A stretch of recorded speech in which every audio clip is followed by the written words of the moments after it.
Müsahibədə Prezident İlham Əliyev Azərbaycanın əsas hissəsi ilə Naxçıvan arasındakı quru bağlantının təmin edilməsi və Zəngəzur dəhlizinin regional iqtisadi sistemdə oynayacağı rolun önəmini vurğulayıb.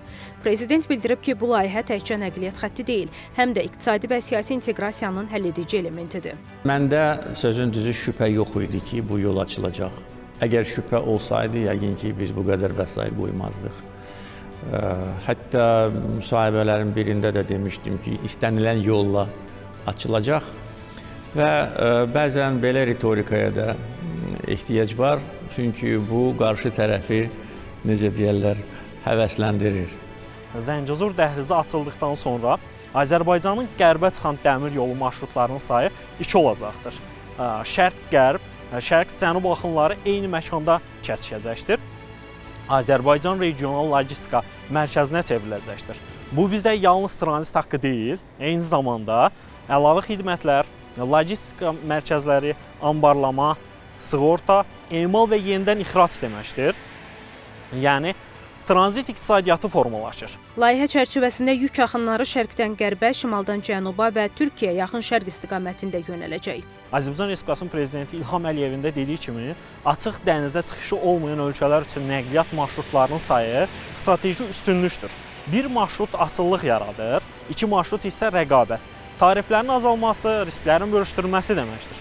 Ölkəmiz bu baxımdan son dərəcədə rasional addım atır. Naxçıvan segmentində dəmir yolu layihəsi artıq fəal tikinti mərhələsinə keçib və Muxtar Respublikanın nəqliyyat imkanlarını köklü şəkildə artırır. Cənab Prezident İlham Əliyevin yanvarın 5-də yerli jurnalistlərə verdiyi müsahibəsində qeyd elədiyi kimi, bu gün Naxçıvanın dəmir yolu infrastrukturunun yenilənməsi üzrə işlər artıq icra mərhələsindədir. Layihənin dizayn işləri başa çatıb və tikinti fəal fazadadır. Azərbaycan dəmir yolları Ordubad rayonunda və Ermənistan sərhəddi yaxınlığında 190 km uzunluğunda yeni dəmir yolu xəttlərinin çəkilməsinə başlanılıb. Xəttin illik ötürmə qabiliyyəti 15 milyon ton olaraq planlaşdırılır ki, bu da Naxçıvanın ölkənin əsas logistik qovşaqlarından birinə çevrilməsi hədəfinə xidmət edir.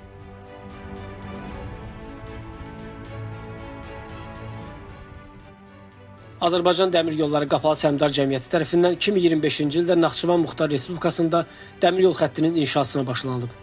Məqsəd müasir tələblərə cavab verən yeni dəmir yol şəbəkəsinin qurulmasıdır. Dəmir yollarının uzunluğu 194 km, yan yollarla birlikdə 264 km təşkil edir. Layihə çərçivəsində 10 stansiyanın yenidən qurulması, 814 mühəndis qurğusu, o cümlədən 29 körpü və 4 tunelin tikintisi nəzərdə tutulur. Bu layihə Naxçıvan üçün böyük bir fürsətdir. Naxçıvanı sadəcə blokadadan çıxarmır, Naxçıvanı Türkiyə ilə, İranla, Azərbaycanın əsas hissəsi ilə 2 paralel yol vasitəsilə bağlayır. Bu artıq regional deyil, strateji inteqrasiya deməkdir. Üstəlik Ağbənd-Araz körpüsü, Qars-Naxçıvan dəmir yolu, Qarabağ və Şərqi Zəngəzurda aparılan quruculuq işləri bir zəncirin həlqəsidir. Ayrı-ayrı layihələr deyil, vahid iqtisadi konsepsiyadır. Nəticə olaraq deyə bilərəm, Zəngəzur dəhlizi siyasi şüar yox, hesablanmış iqtisadi layihədir. Prezidentin müsahibəsində Ermənistanın dəhlizə qoşulması sülh və iqtisadi inteqrasiyanın vacib komponenti kimi vurğulanır. Bu layihə riskləri azaldır, gəlirləri artırır, regionun sabitliyə yaxınlaşdırır. Sülh yolu ilə reallaşması isə ən ucuz və ən səmərəli variant olduğunu göstərir. İqtisadiyyat baxımından bu artıq müzakirə mövzusu deyil. Bu qaçınılmaz reallıqdır. Azərbaycan hissəsində avtomobil yolu 95%, dəmir yolu 70% fiziki hazırlıq mərhələsindədir. Ermənistan segmentində 42 kilometrlik xəttin tikintisi hələ başlamayıb. Avtomobil yolunun hazırlığı haradasa 95%-dir. Dəmir yolunun fiziki hazırlığı 70%-dir. Biz sürətləndirə də bilərik. Amma Ermənistan ərazisində hələ ki heç bir iş görülmədiyi üçün buna da böyük ehtiyac görmürük.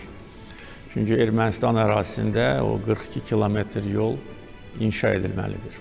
Zəngəzur dəhlizi təkcə nəqliyyat infrastrukturu deyil, Azərbaycanın və regionun iqtisadi xəritəsini yenidən formalaşdıran strateji layihədir.